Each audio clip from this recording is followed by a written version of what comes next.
Hey guys, SirVern back here, and today I'm reviewing FORECLOSED for the PS5. Um, I believe I first heard about this from Metal Jesus Rocks when he was talking, maybe it was like a cheap game pickup video, because this is a really cheap game. Probably used for 10 bucks, new for 20, something like that. But I'm going to go over the same 5 categories I normally do. I'm going to go over graphics, performance, gameplay/story, replayability, and then fun factor. Give them a score 1 to 10, average them up, and that'll be my score for the game, and then some notes afterwards. So we'll start with graphics. As you can see here, they're just middle of the road, nothing terrible, nothing great. It's got a stylized look to it, like almost like a comic book come to life. So I give it a 5 out of 10. Nothing is super detailed. It's just kind of the look of the game, but they could have pushed it a little harder, I think, if they wanted to. So I give it a 5. Performance. I had a few issues with this game. A lot of frame dips at the end of this review, or towards the end. I'll throw in a few clips of a few glitches I had. Seeing through walls is super common. Another one I ran into. I don't know how to describe it. Like my gun. Nothing worked except my gun, but it shot like a machine gun, which it's not supposed to. So, not sure what happened there, but I exited, reloaded, did the same thing. I had to close the game completely, and then it corrected the issue. But as you can see here, it's like a comic book style. It'll have different tiles with different parts of the story, but it's kind of janky. Performance. It dips a lot. When you kill the last enemy, it does like a slow motion thing, but I'm not sure if that's supposed to happen. So the game has some technical issues for sure. So I give performance a 6. Gameplay/story. So both of these this is going to be the highest category. So the story is what kept me playing the game. It is kind of interesting. I'm not going to give anything away, no spoilers here, but it's short. The game is probably 3.5 to 4 hours long, max. But the story is what keeps you going. Gameplay is kind of rough. I do like how they have some few skills you can buy. You won't see me use any of that stuff. This is real early gameplay footage you're seeing here. But you can upgrade your gun, upgrade a few abilities, add some telekinesis type abilities, some pretty cool stuff. So that's interesting. I like that about the gameplay. And like I said, the story just keeps you engaged all the way through. It has a few pretty important decisions you'll have to make. So that was pretty interesting.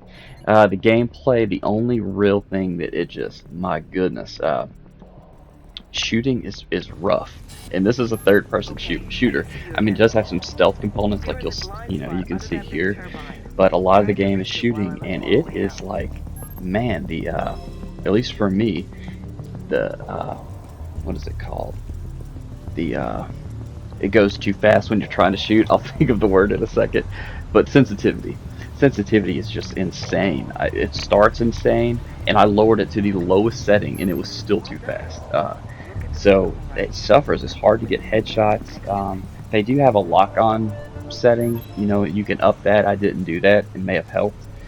But anyway, the shooting was frustrating at times, and I played under normal, and I got killed a few times, mainly because of the controls. They're kind of rough.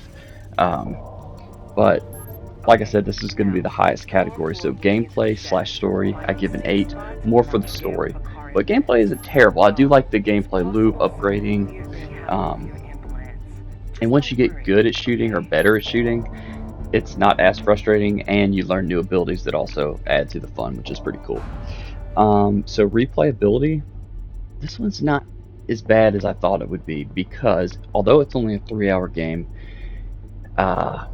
it has a few different endings, and that's all I'm going to say. So it has a few different endings. You'd have to beat the game at least twice, maybe 3 times to get all the endings.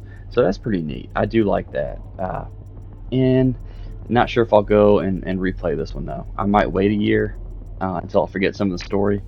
But yeah, you could replay this one. And for 20 bucks, and you get, 6. If you play it 3 times, you get multiple hours out of this game. So not terrible. I give replayability a 4. I know that seems terrible, but to me, a 10 out of 10 is a game I can play for the rest of my life all the time. Different. Anyway, I could get into that in another video, but last category, fun factor. It's a relatively good time. I gave it a 6. Um, it's just, like, I liked the game, you know? It was just fun, but it was nothing spectacular. I don't know if I would recommend it to people unless, I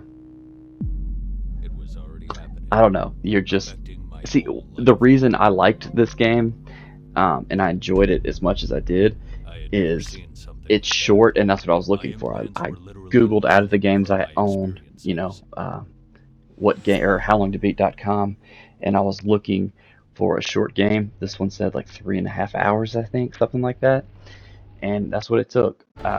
You can see here how much I'm struggling to just get headshots, and this is, I think, after lowering it a little bit, the sensitivity, it is just brutally hard to get headshots.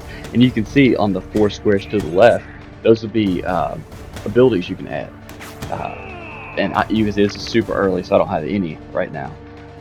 At this point in the game, I was like, do I really want to finish this game? Because it's kind of rough. But, you know, you can see the graphics are kind of muddy. It barely looks 4K. They're not very crisp. It's a decent game.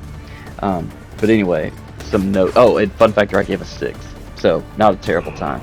And if you average those up, you get a 5.8 out of 10. Graphics 5, performance 6, gameplay / story 8, replayability 4, fun factor 6, 5.8 averaged up. It's just a mediocre game. I can't wait to go watch reviews and see what other people gave it or what they thought of it. Oh, and you'll see right here, here are some glitches. So this one right here happens all the time. If you're standing near a wall and you pan the camera around, you'll just be able to see through the environment. So that gets old.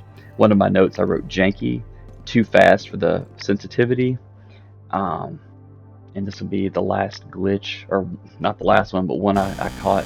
This right here, shooting like a machine gun. I'm not supposed to do that. I couldn't lower the gun.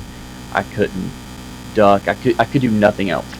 To get out of this area, I had to duck, and I couldn't duck. So I mean, I thought the game was going to be broken, and I was just going to have to end it here. But I finally closed it out and fixed it. But last negative I wrote is there's one enemy type.